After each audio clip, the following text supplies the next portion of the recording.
বন্ধুরা, নিত্যদিনের রকমারিতে তোমাদের সকলকে স্বাগত।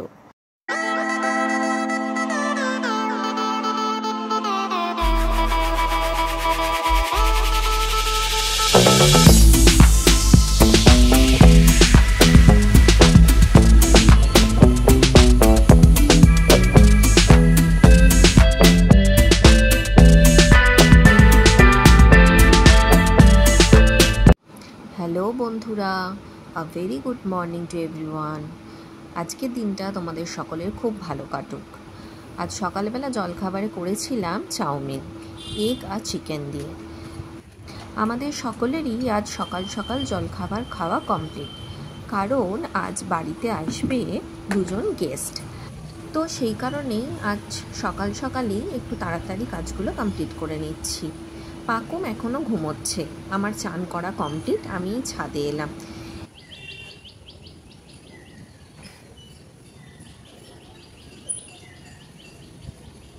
চলো তাড়াতাড়ি জামা কাপড়গুলো মেলে দিই, আজকে আছে অনেক কাজ, বেশ কিছু রান্না বান্নাও তো করতে হবে, গেস্ট আসবে বলে কথা।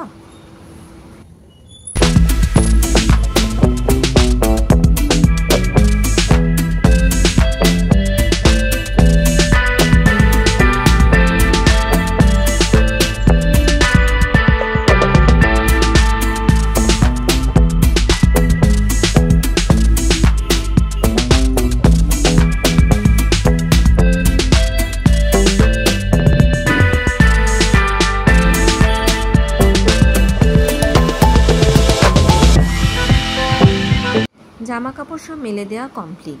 এবারে যে শুকনো জামা কাপড়গুলো ছিল ওগুলো নিয়ে নিচে যাচ্ছি, একটু ঠাকুর ঘরে ঠাকুর প্রণাম করে এরপরে নিচে গিয়ে মনির সাথে রান্নার কাজে লাগতে হবে।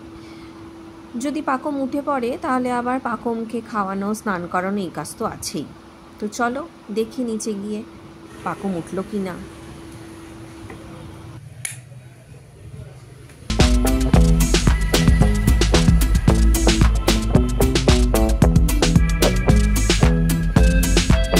নিচে আসতে না আসতেই দেখি সৈকত বাজার থেকে চলে এসেছে। পাকমও উঠে পড়েছে আর সৈকত ঘরটা একদম ঝাঁ চকচকে করে গুছিয়ে ফেলেছে। চলো তোমাদের দেখিয়ে দিই আজকে সৈকত কি কি আনলো।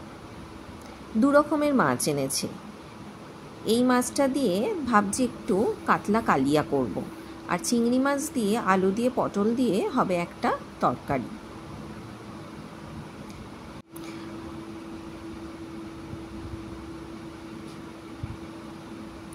মনি এরই মধ্যে রান্নাঘরে ঢুকে গেছে। ভাত বসানো কমপ্লিট, আর আরেকদিকে ডালের সাথে ভাজাভুজিও মনি স্টার্ট করে দিয়েছে। মনি মোটামুটি কিছুটা দিকটা গুছিয়ে নিচ্ছে, কারণ ওদিকে মেয়েকে তো আবার খাওয়ানো, স্নান করানো সব কিছুই আছে।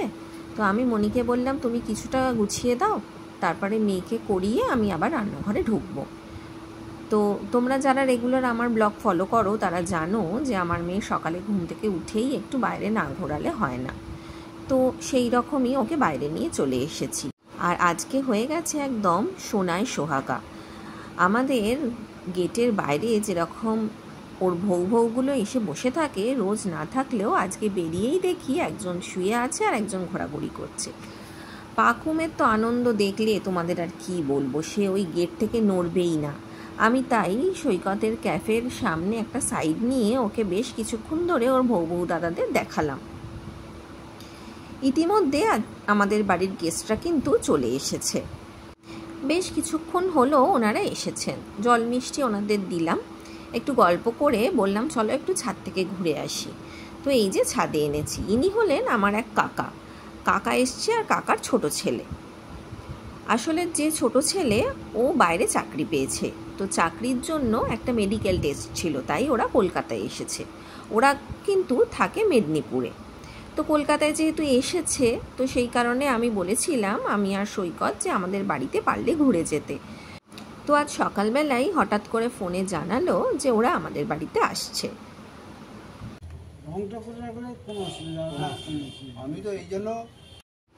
এখানে মনি রান্নাঘরে ঢুকে ভাত, আলু পটল চিংড়ির তরকারি সব মোটামুটি কমপ্লিট করে ফেলেছে।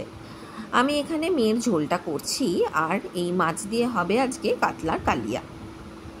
এই রান্নাটা হয়ে গেলেই ওদেরকে খেতে দিয়ে দেবো।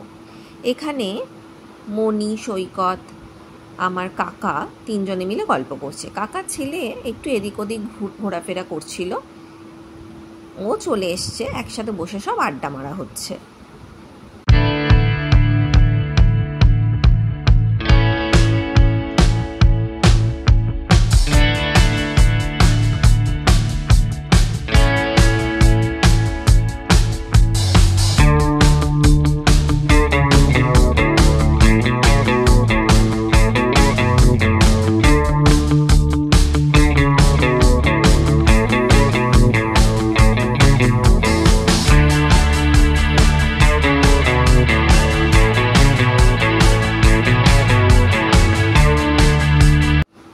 আমার রান্না কমপ্লিট, ভাতও বেড়ে দিয়েছি। দেওয়া হয়েছিল ভাত, আলু ভাজা, পটল ভাজা, মশলা ডাল, আলু দিয়ে পটল দিয়ে চিংড়ি মাছ, মাছের কালিয়া, চাটনি আর দুটো করে রসগোল্লা।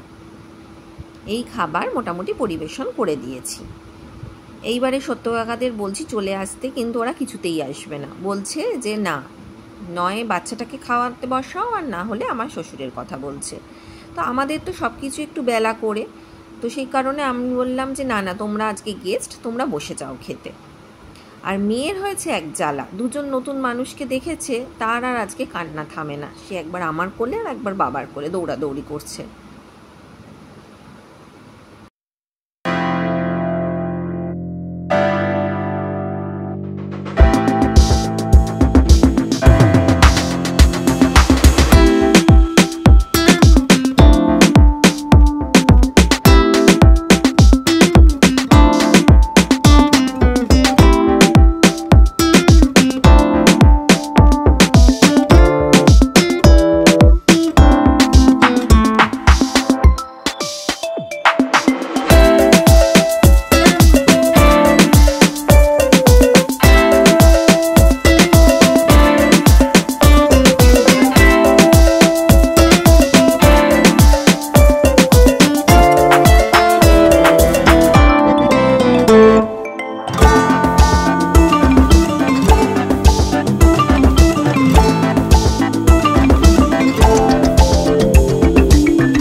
খাওয়ার পর্ব মিটিয়ে সত্য কাকারা মোটামুটি 6টা নাগাদ বেরিয়ে গেছে। সৈকত গেছিল বাসে তুলে দিয়ে আসতে।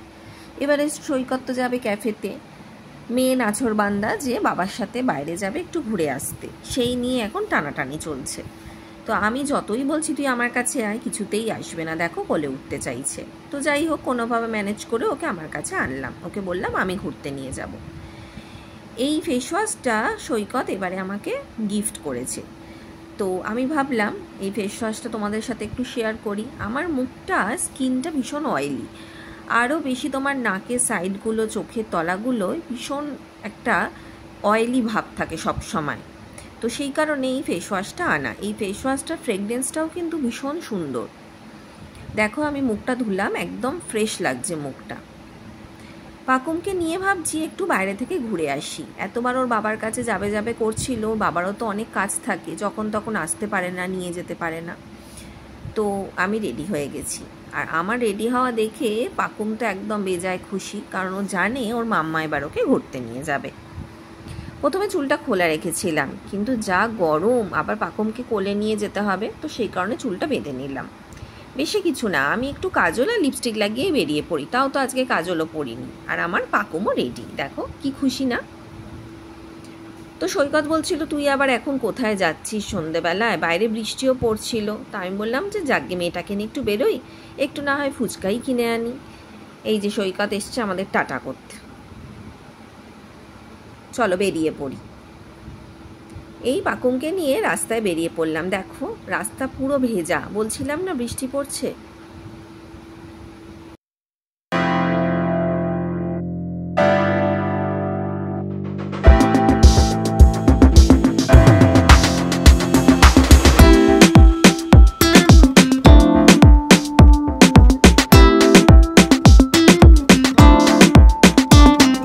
ওই যে ফুচকার দাদার যে দোকানটা দেখতে পাচ্ছ, এনার এখানে অলওয়েজ ভিড় হয়। এর আগে আমি তোমাদের আরেকবার একটা ফুচকা দাদার দোকান শেয়ার করেছিলাম, সেটা আর একটু অন্য দিকে গিয়ে। এই দাদা রোজ বসেন না, কিন্তু যখনই বসেন তখন বিশাল লাইন পড়ে তখন। তো আমিও লাইন দিয়ে দাঁড়িয়ে আছি। আসলে এই দাদার ফুচকার যে আলুটা, সেটা ভীষণ টেস্টি হয় খেতে, মানে নুন ঝাল মশলা একদম পারফেক্ট হয়। আমার পাকুমের এইটুকু বয়স থেকেই ফুচকার প্রতি লোভ জন্মে গেছে। ফুচকা চকলেট এগুলো না বাচ্চাদের আর শেখাতে লাগে না, তাই না বলো? দেখো ফুচকার দাদা যেই ফুচকা একটা হাতে দিয়েছে, টপাস করে ফুচকাটা নিয়ে নিয়েছে। তো যাই হোক, আমিও আমাদের ফুচকা প্যাকেটে ঝোলা বেঁধে নিয়ে চললাম, আর পাকুমের হাতে রইল পাকুমের ফুচকা। বাড়িতে গিয়ে আমি সৈকত শাশুড়ি একসাথে খাবো বলে বাড়ি চলে এসেছি। ফুচকাও সাজানো প্লেটে কমপ্লিট। আজকে ফুচকার সাথে এই ব্লগটা এখানে শেষ করলাম। আজকের ভিডিওটি তোমাদের যদি ভালো লেগে থাকে তাহলে ভিডিওটিতে একটি লাইক করো, কমেন্ট করো, আর আমার চ্যানেলটিতে সাবস্ক্রাইব করতে ভুলো না কিন্তু। নিত্যদিনের রকমারি নানান ধরনের জিনিস নিয়ে আমি তোমাদের কাছে এসে থাকি। কোনো সময় ব্লগ, কোনো সময় রান্না, কোনো সময় আবার মজার ভিডিও। দেখতে হলে চোখ রাখো আমার এই চ্যানেলে নিত্যদিনের রকমারি।